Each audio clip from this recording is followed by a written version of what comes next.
Hi everybody, welcome to Literazzi. My name is Shelby, and today I'm going to be reading Chapter 1 of Peter Pan by J.M. Barrie for you.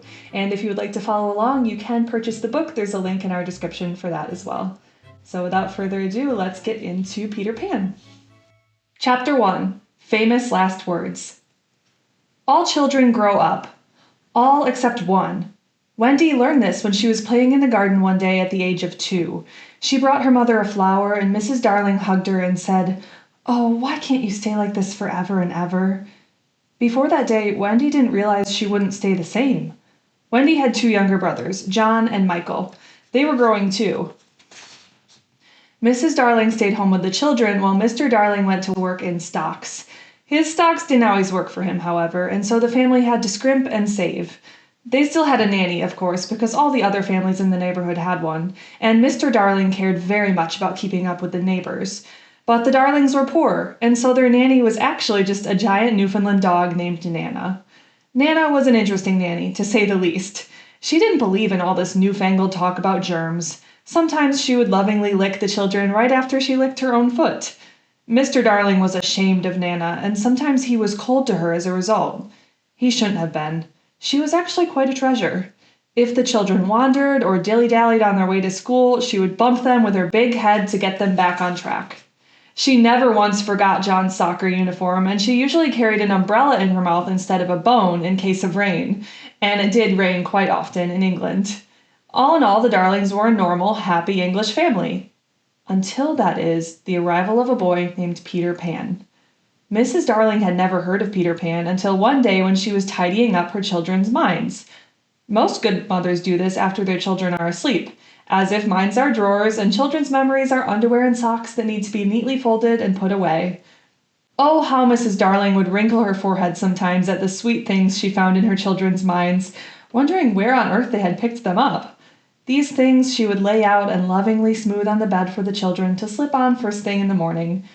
Other times, however, she found mean or ugly thoughts in her children's sleepy heads. These she would shake out and quickly hide, like something pushed under the bed. Children's minds are a curious place. If someone could draw a map, it would be full of zigzag lines and squiggles. Eventually, however, all the lines and squiggles would lead to Neverland. What is Neverland, you ask? It is the magical island in the middle of every child's mind. It is a place children go mainly in their imaginations, unless of course they have an invitation and a very special guide. Every child's Neverland is slightly different. Some are in color and others are in black and white. Some have ragged coral reefs with tiny smashed up boats, lonely caves, and tiny huts on the beach. Others have hunchbacked little old ladies, turtles laying eggs, or gnomes who liked to sew. Others still have scary first days at school, trying not to laugh at church, pop quizzes on grammar that you haven't studied for, money from the tooth fairy, and chocolate pudding. There are no rules to what one's Neverland should be. John's Neverland had a lagoon with flamingos flying over it, while Michael, who tried hard to be like his older brother, had a flamingo with lagoons flying over it. Wendy, meanwhile, had a pet wolf and a boat. The island doesn't appear on any map because it never stands still. If you can find it, Neverland is a very fun place to visit during the day when it's sunny. But in the 2 minutes before children go to bed, it becomes scary and full of shadows. That is why nightlights were invented. Mrs. Darling didn't know anything about Neverland. Or rather, she did, from her own childhood. But she had long since forgotten, and was so confused when she bumped into the island in her travels through her children's minds. There were other things that confused her, too. For starters, there was the name Peter, which came up again and again, in bolder letters than any other word in all of her children's minds, especially Wendy's. "Who is this Peter?" she asked her daughter. "Is he a friend of yours?" "Well," Wendy admitted, "not always." "You know I don't like you talking to strangers," Mrs. Darling said. "But he isn't a stranger, Mother. Don't you remember him?" "Why, I've never heard of him in my life," Mrs. Darling insisted. But as soon as she said this, she knew it was not quite true. She could not remember meeting Peter or ever knowing him. No, she was too old for that. But in the back of her mind, she recalled a story about a boy who kept children company so that they would not be scared. She was sure that she had believed in him when she was Wendy's age. "Well, anyway, even if I did remember him, by now he would be grown up, just like me," she said, and tucked Wendy in for the night. "I'm worried about this Peter person," Mrs. Darling told her husband later that evening. "Don't be," he said. "It's probably just some nonsense put in their heads by that no-good nanny. It will all blow over, wait and see." These are what are sometimes referred to as famous last words. All right, that was chapter 1 of Peter Pan.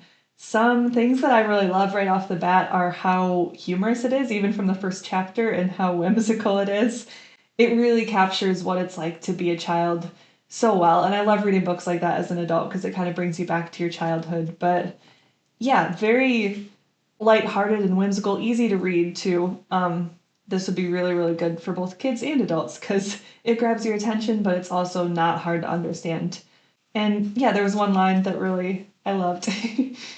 John's Neverland had a lagoon with flamingos flying over it, while Michael, who tried hard to be like his older brother, had a flamingo with lagoons flying over it, which really sums up the sibling rivalry experience quite well. It reminds me a lot of other books I loved as a child, but also I love them equally as an adult, like fantasy books like Harry Potter, Chronicles of Narnia, all of that. I know this one way predated those, I'm assuming, but it has a very similar feel, which I love reading as an adult. Thank you so much for joining me on Literazzi. I hope you enjoyed chapter 1 of the book, and make sure to support your local library. I'll see you back here next time.